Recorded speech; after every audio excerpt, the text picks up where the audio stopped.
Hey guys, how's everyone doing? This is Sir Jedi Sentinel, and welcome back to Sentinel Reviews. We are 90% done with Doctor Who Series 11, and today we are looking at Episode 9, It Takes You Away. Episode 9, It Takes You Away. But, Episode 9... confound it. Give me a second. There. Well, I'm sure that's good. That's nothing serious. Anyway, episode 9, It Takes You Away. So, this is the last of the 4 episodes this series that have not been written by Chris Chibnall, and I'm really conflicted on how I feel about this one in particular.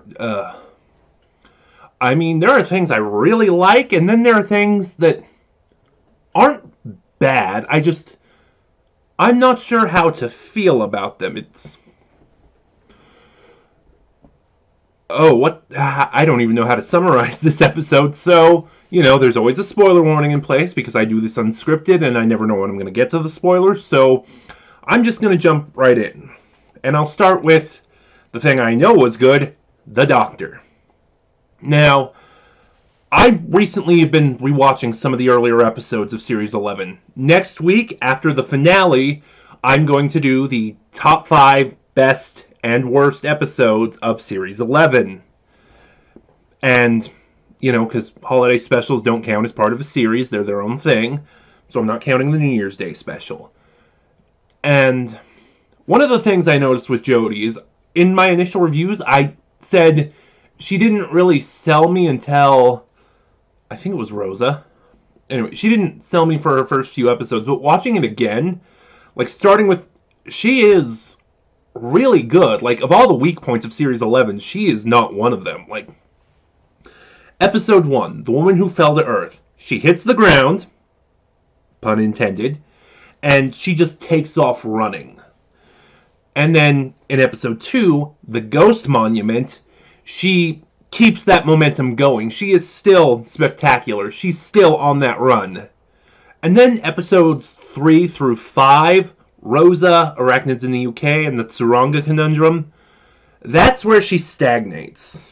But then we get to episode 6, Demons of the Punjab, and the first of these episodes that Chris Chibnall didn't write. And, Demons of the Punjab, Kerblam, The Witchfinders, and now It Takes You Away. And starting with episode 6, Jodie just started picking up speed again. She started building up that momentum, and she's running once again. And she is still very strong in this episode. I don't know if it's because she figured out how she wants to play the Doctor, or if the writers are just better at writing her now, or whatever it is, but no, she is one of the highlights of Series 11 overall, and I'd even say my favorite scene, pending, because we still have the finale, came from last week with the Witchfinders, her scene with King James when she was bound to the tree. That was an amazing scene, and, she, like I said, she still has that momentum here. She's still spectacular here. Graham is great, I don't even know how to continue that thought. It's he had this great moment where they find one of the side characters in this episode, and he offers her a sandwich, and Ryan's just like, you carry a sandwich in your pocket? And Graham's like, for emergencies. There are some times where we go long periods without eating, and that was amazing. Ryan was good. I liked that throughout this series we've seen the bond building between him and Graham, and when the Series 11 started, he only ever saw Graham as his grandmother's second husband. And throughout this series, we've seen their bond grow, that finally in this episode, Ryan calls him Granddad. And it's just a sweet moment. It felt earned. It was really good. Yaz is, once again, the weakling, but she does have some good moments here. That's really all I can say about Yaz. It's just, yeah. And then, the side characters. I already talked about one of them. There is a blind girl named Hannah, and her father has gone missing. And really, the first part of this episode was kind of uninteresting. I didn't really get into it until Graham found the mirror, which turned out to be a portal to another dimension. Or it turned out to be a portal to a space between universes with another portal to another dimension on the other side. Yes, that is a mouthful, and yes, that is exactly what it is. But yeah, once we started getting to the stuff with the portal, it got really interesting. And anyway, back to the side characters. That was a bit of a tangent. And Hannah, basically when the Doctor and co. find her father has disappeared, and she thinks that this creature has gotten to him. In a plot that goes nowhere, honestly. I'll just get to this. Basically, when they get to the portal on the other side, they find Hannah's father, Eric, and Eric is, for the cleanest way I can put it, because I want my channel to be family friendly, Eric is a terrible person. Like, oh my God, I wanted to punch this guy in the face. Repeatedly. That was actually one of my favorite moments with Yaz, I think. Graham was like, I'm gonna hit you. Or, no, I think it was with Eric, I don't remember what.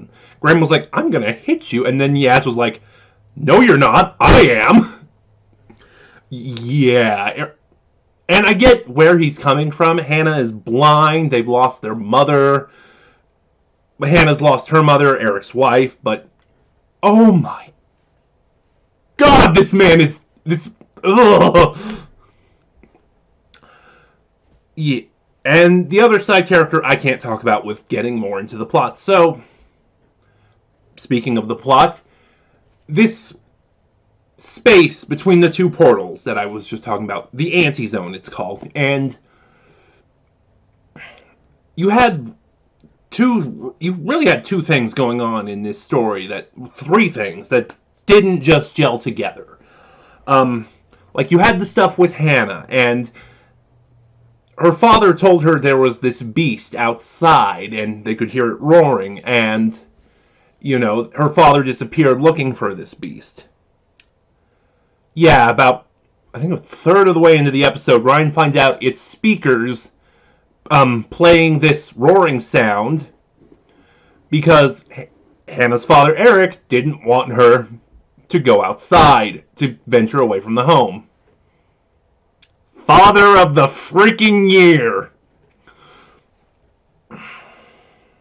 Anyway, yeah, once we find that out, that ends. That plot goes nowhere. And then you have the stuff in the anti-zone, which is basically the Doctor and co. going from point A to point B. The anti-zone stuff really was the least interesting in the episode. And if it wasn't for the character they meet in the anti-zone, Ribbons, I think it would have been a lot worse. But Ribbons was a fun character. I like the design. It feels really alien. That is one positive I can give on Series 11 as the whole. The episodes where they've dealt with aliens, the designs have been really alien. Like, in past series, a lot of the aliens have just been anthropomorphized animals or, personified human concepts. Like, the Rachnos was an anthropomorphized spider. There was that lion guy from The Woman Who Lived. There was the fly people from Planet of the Dead. The Carrionites are space witches. Here in Series 11, the aliens are actually aliens, and I just applaud that. Let's see, what else was there? Anyway, Ribbons was sort of really quirky. I feel like when you use quirky, you have to really explain what you're talking about, but I can't. It's quirky, and he really saved a lot of the anti-zone stuff from just dragging the episode down. And then we get into the other universe, which is a good time to talk about this. I've talked about the color grading and the color composition, and how just spectacular it is, and how on the Witchfinders it went to that Capaldi aesthetic, with the muted colors and stuff. And starting off, it felt like It Takes You Away was doing the same thing. But then we get into the other dimension, and once again, everything is bright and vibrant. So, yeah, I was going to bash the color grading again, but thankfully that other dimension saved it. And then we meet Eric's dead wife, Hannah's mother, Trina. It was Norwegian. I think it was Trina. And Grace is back, which I'm always happy for. Like I said in my The Woman Who Fell to Earth review, I loved Grace. I feel that really she should have been a companion, just because in that first episode I clicked with her.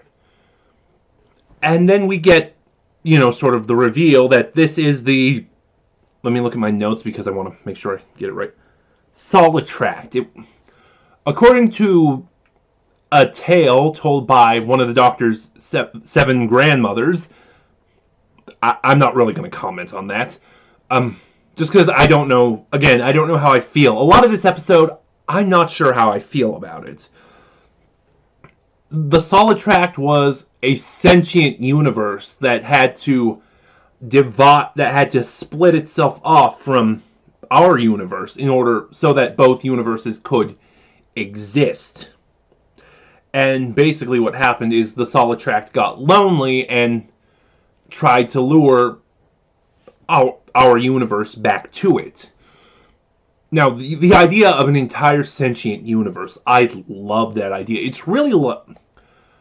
the way it was executed was interesting. I don't know if it was good or bad, but it's like the idea of a sentient universe in and of itself feels very Lovecraftian.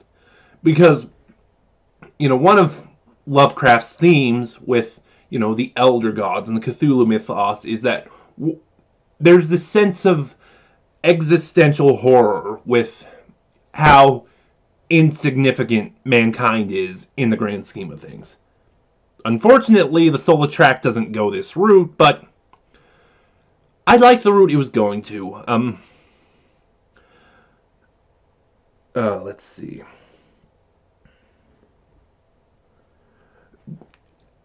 It was personifying, to try and keep the people from our universe here, Eric and then Graham. It manifested as Trina and Grace. And I just loved the scenes with Graham and Grace. They were so good. Let me see, was there anything? Oh, yes! The frog. Again, this is something I'm not sure how I feel about it. Like, here's the thing. I work Sunday nights, so everyone in the UK gets it first, and then everyone in the US gets it. I don't watch these episodes until Monday, just because of my schedule. And everyone on Twitter was talking about the frog, and I was prepared for it to be really stupid, just because of the way everyone talks about it, but I actually quite liked it. There was just enough explanation given that it worked, like basically the Solitract in Grace's voice said, oh, this was pleasing to Grace, and now I find it pleasing. So it worked, but at the same time, it made no sense. However, to be fair, I think that's the point. It's not supposed to make sense. And I love that final scene with the Doctor and the Solitract. It really...